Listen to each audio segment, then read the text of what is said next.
I've been in and out my mind since I hit your phone. I've been counting up the times that I did you wrong. I just want you by my side when I get real gone. Feel it's been a little while since we got along. Yeah, we've been playing stupid games, the situation rotates. And they say communication, safe relations, okay. Medicated how I'm patient, wasting time ain't the way. Cause I can see it on your face. I've been tossing, turning, staying up all night long. I've been calling, yearning, wondering what I did wrong. I could tell by your eyes you got something to hide. So open your mind up, let me inside, and let's make it right. Tell me baby, what's the problem? Month of April na ngayon, kaya naman pumunta tayo ulit dito guys sa LYR Marketing Corporation upang mag-price update ng mga motor ni Benelli. Tatalakayin natin dito guys yung SRP, down payment at monthly installment. So without further ado, let's start this video. Benelli Imperiale 400. This one guys is yung classic na motor ni Benelli and this one is yung expressway legal na. So kung interested kayo sa mga classic ni Benelli guys, actually meron pa silang ibang available dito. Meron silang classic na scooter. Ayan, so dadaanan natin yan mamaya. So for this month of April guys, itong si Benelli Imperiale 400, meron siyang updated price na 238,000 pesos is spot cash. Pero kung gusto nyo ng hulugan, yung down payment is 59,500 at yung monthly sa 3 years ay 8,925. Mapapansin nyo, modern at classic yung kanyang dating So dito sa headlight, bulb type, turn signal bulb type pa rin. Tapos pagdating naman dito, ayan, naka-single disc with dual pat piston brake caliper.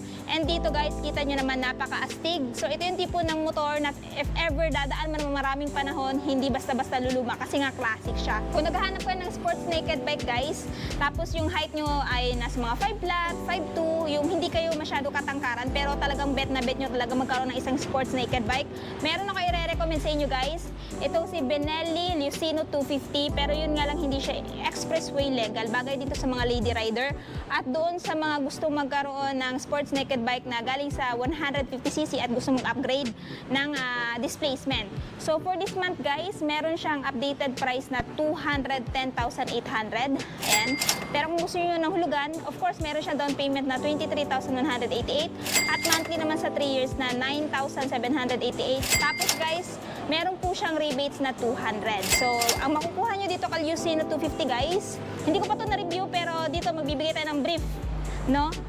Na review dito. Of course, dito sa kanyang headlight is naka-LED. Ayan, turn signal, naka-LED na din. Inverted telescopic fork suspension na din siya. Single hydraulic disc brake and dual pat piston brake caliper na ang brand ay Benelli. And pagdating dito guys, sa pormahan niya sa side, kita nyo naman napaka-astig. Talagang bagay na bagay ito sa mga lady rider, no? Naka-LED na din po yung kanyang taillight, maging yung kanyang turn signal light. Comment down below if gusto nyo itong gawan ko ng review at walkthrough. Ayan. Next! Naghahanap ba kayo ng motor na pang-endurance, pang-long ride, ayan, pang-Philippine Loop, meron po silang available dito guys na Benelli TRK 500 2X. Ayan. So, ito guys ay napakaganda din, no? Pang-long ride, tsaka expressway legal na to since ito nga ay nasa 500cc na. So, kung interested kayo dito guys, meron po siyang SRP 399,000 pesos, it's spot cash. Pero kung gusto nyo ng hulugan, down payment is 99,750. At syempre, meron siyang monthly sa 3 years na 14,963. Ang kinaganda dito guys, napakaganda po ng kanyang body structure. Talagang masasabi mong tatagal to sa long ride. Maganda din to pang Philippine Loop kasi meron siyang malaking fuel tank capacity. Tapos dito, naka-dual disc brake na siya. Inverted na din yung telescopic fork niya. So sa mga lubak-lubak, napakaganda na ng plane na suspension niya sa front.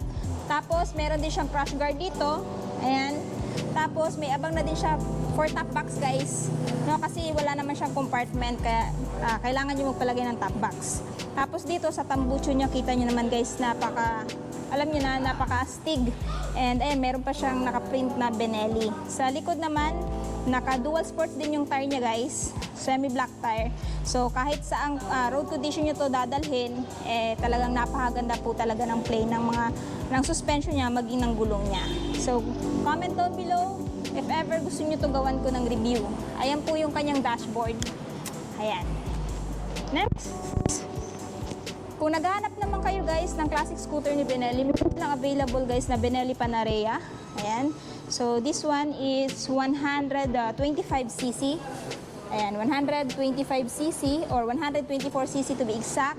So yung kinaganda dito guys, pwede to sa lady rider. Or if ever gusto nyo magregalo sa father ninyo ng classic scooter, bagay na bagay dito sa kanya kasi classic yet modern design na siya. Headlight is naka-LED, may Benelli din na brand. Ang kinaganda dito guys, meron na din siyang footboard. Yan, meron na din siyang utility hook. If ever dadalhin nyo to, pampunta sa mall, pang grocery, ayan. Tapos meron siyang dalawang front pocket dito guys. And pagdating naman dito sa kanyang taillight, ayan, naka-LED na din. Hindi ko pa din to nare-review guys. So kung gusto nyo ng review ko nito, comment down below. Next, sports naked bike na naman. Meron silang available dito na Benelli 300 2S. This one is not expressway legal pa rin. Pero kung gusto nyo ng sports naked bike, na ganito yung itsura, datingan na yan. Ang ganda ng suspension niya sa likod guys. Ayan no, kitang-kita dito sa side. Kaya kaiba yung placement kasi usually, di ba, nakikita natin yung suspension na is nasa pinakaloob. Ito sa kanya nasa side, kitang-kita mo talaga. No, nabagay siya para naging design ng body niya. Inverted na din yung telescopic niya. And dito meron siyang sharp headlight, which is yun yung nagpapaangas ang forma niya. Naka-LED na din guys, and meron siyang malaking fuel tank capacity. Ayan no. And dashboard is of course fully digital instrument panel na din. So if ever interested kayo dito guys, meron siyang SRP 242,800. Pero kung gusto niyo ng hulugan, ayan, down payment is 26,708 at monthly sa 3 years na 11,263 at rebates na 200. Nice! Next, meron din po silang isa pang scooter na available dito guys. So kung interested kayo dito, kaya Benelli VC125i, hindi ko pa rin ito nare-review eh. So pagdating sa kanyang headlight, naka-LED, yan. Tapos dito sa gulong niya sa front, naka-single disc with dual pot piston brake caliper. Ang kinaganda kasi sa mga scooter guys, napaka full compact na. So pwede siya pang daily use, pang long ride. Ang kinaganda dito guys, naka-fully digital instrument panel na din siya dito. Ayan. Tapos meron din siyang patayan ng ilaw. Ayan, high beam, low beam. Turn signal switch, tapos yung kanyang horn. Dito naman, ito yung itsura niya sa side. Yan guys, and dito is naka-LED. So, ngayon ako nakakita ng scooter na ganito yung taillight guys. Naka-LED siya, tapos kakaiba yung itsura. So, para siyang naka-full assembly na hindi. Comment down below kung gusto nyo to, gawan ko ng review. Oops, napansin ko din yung suspension niya guys. First time ko kakita ng isang 125cc na mayroong sub-tank. Ayan, sub-tank. So, itong sub-tank na to guys, maganda to. If ever dadaan nyo sa mga malulubak na lugar, no, maganda yung play nito. Lalo-lalo na ako naka-sub-tank. No? Tapos drum brake yung sa likod. Ayan. So ngayon talakayin natin yung price nito. Oh, EFI na din siya guys. So makakaasa kang matipid dito sa gasolina. So SRP is 72,800. Ayan. Pero kung gusto niyo ng hulugan, down payment is 8,008 pesos at monthly sa 3 years na 3,429 at rebates na 200. Ayan. Sa mga naghahanap ng Benelli RFS 150i, meron din po silang available dito guys, color red, black combination. So ito yung underbone type na motor ni Benelli. So this month guys, meron siyang updated price na 95,800 is spot cash. Tapos kung gusto niyo ng hulugan, ang down payment is 10,538 at monthly sa 3 years na 4,489 at syempre meron din po siyang rebates na 200. So ayan, ito yung itsura niya sa side. Hindi ko pa rin po ito nare-review. So comment down below if gusto nyo itong gawin ko ng review. So bagay na bagay din to sa mga lady rider. Mababa lang din yung seat height nito guys. Na-review ko na din ito. So kung gusto nyo ng full review ko nito, i-check nyo na lang sa akin channel. This one is Benelli 180S. So kung gusto nyo mag-upgrade from 150cc to 180cc, bagay na bagay din to sa inyo. At ang kinaganda dito guys, kakaiba to sa ibang mga na-review kong sports naked bike kasi meron siyang 3 spark plugs. Ayan o, nakalagay dito sa kanyang decals. O, diba? Bibira ka lang makakita ng isang motor na tatlo yung spark plug. So, kung interested kayo dito guys, meron siyang SRP 137,800. Pero kung gusto niyo ng hulugan, down payment is 15,158 at yung monthly sa 3 years ay 6,424 at syempre meron din po siyang rebates na 200. Nice! So, full and detailed review, i-check nyo na lang din po sa aking YouTube channel. So, kung interested kayo sa mga motor ni Benelli guys, itong mga motor na to is available lamang sa LYR Marketing Corporation sa may Kanokotan, Tagum City. So, katabi po siya ng Kawasaki Crib at saka ng Honda Big Bikes. Nasa gitna po yung store nila.